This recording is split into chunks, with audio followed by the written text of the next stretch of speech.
ধ্রুপদী বাংলা ভাষার চর্চা বাড়ছে। ইংরেজি হিন্দির প্রচার প্রসারের মাঝে বাংলা ভাষার কদর বাড়াতে কলকাতা পুরসভার মতোই এগিয়ে এলো শিলিগুড়ি পুর নিগম।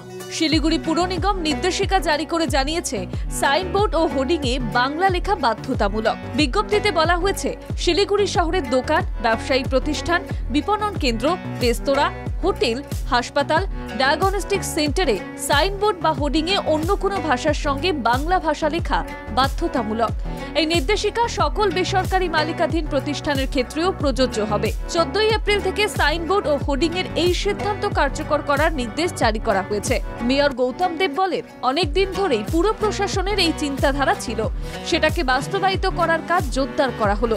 বাংলা ভাষা ধ্রুপদী ভাষা হিসেবে স্বীকৃতি পাওয়ায় সেই ভাষার বিকাশ ও প্রসার আরও বাড়বে বলেই আশা মেয়রের। বাংলাটাকে বাধ্যতামূলক করে অন্যান্য ভাষা চলুক, সমস্ত ভাষাকে আমরা স্বাগত জানাই। আমাদের মাননীয় মুখ্যমন্ত্রী স্বাগত জানান। সেটা গুরুমুখী হতে পারে, সেটা হিন্দি হতে পারে, ইংরেজি হতে পারে, নেপালি হতে পারে, অন্য যে কোনো ভাষা, অলচিকি ভাষা হয়, সাদ্রি হয়, যে কোনো ভাষা হতে পারে। কিন্তু বাংলা ভাষা সেটা সাইনবোর্ড, বিলবোর্ড ইত্যাদি লেখা ব্যবহার করা, এটাকে আমরা এখানে বাধ্যতামূলক করেছি। শহর শিলিগুড়ির বিভিন্ন জায়গায় বাংলা ভাষায় সমস্ত সাইনবোর্ড এবং হোর্ডিং লাগানো হবে। তবে একদিনে তো এটা হবে না, আস্তে আস্তে হবে। অপরদিকে এই বিষয়ে শিলিগুড়ির পৌর নিগমের বিরোধী কাউন্সিলর নুরুল ইসলাম পৌর নিগমের এই সিদ্ধান্তকে স্বাগত জানান। উল্লেখ্য, চলতি বছরে 21শে ফেব্রুয়ারি মাতৃভাষা দিবসের দিন মেয়র পরিষদের সভার এই সিদ্ধান্ত গৃহীত হয়।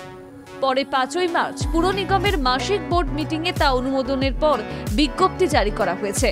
বৈচিত্র্যের সংস্কৃতিকে মান্যতা দিয়ে মাতৃভাষার মর্যাদা রক্ষা করার প্রতি পুর প্রশাসন তৎপর হওয়ায় খুশি সব মহলই। পৌরসভার এই উদ্যোগকে আমরা স্বাগত জানাচ্ছি এবং আশা করব এটা যথাযথভাবে কার্যকরী করার জন্য যথাযথ উদ্যোগ গ্রহণ করবে পৌরসভা। আমরাও বিরোধী দলে থাকলেও এ বিষয়ে যথাযথ সহযোগিতা আমরা করব। কেন আমি কথাটা বলছি, আমরা পশ্চিমবঙ্গবাসী, আমরা চাই সর্বত্র বাংলার ব্যবহার হোক। মাতৃভাষা মাতৃদুগ্ধ, সেই মাতৃভাষার প্রতি বাংলার মানুষের আলাদা আবেগ রয়েছে। বাংলা সরকার ভাষার ঐতিহ্য রক্ষার মতোই স্বকীয় সংস্কৃতির বিকাশের ধারা বজায় রাখতে রাজ্যের নাম বাংলা রাখার প্রস্তাব পাশ করিয়েছে। কেন্দ্র সম্মতি দিলেই পশ্চিমবঙ্গ বাংলা হয়ে যাবে। তার মাঝেই বাংলা ভাষার চর্চা রাজ্য জুড়ে বেড়ে চলায় তাতে বাঙালি সমাজে বহুত্ববাদী ভাবনা শক্তিশালী হলেও বলাই যায়। বিশ্বজিৎ সরকারের রিপোর্ট, বাংলা জাগো।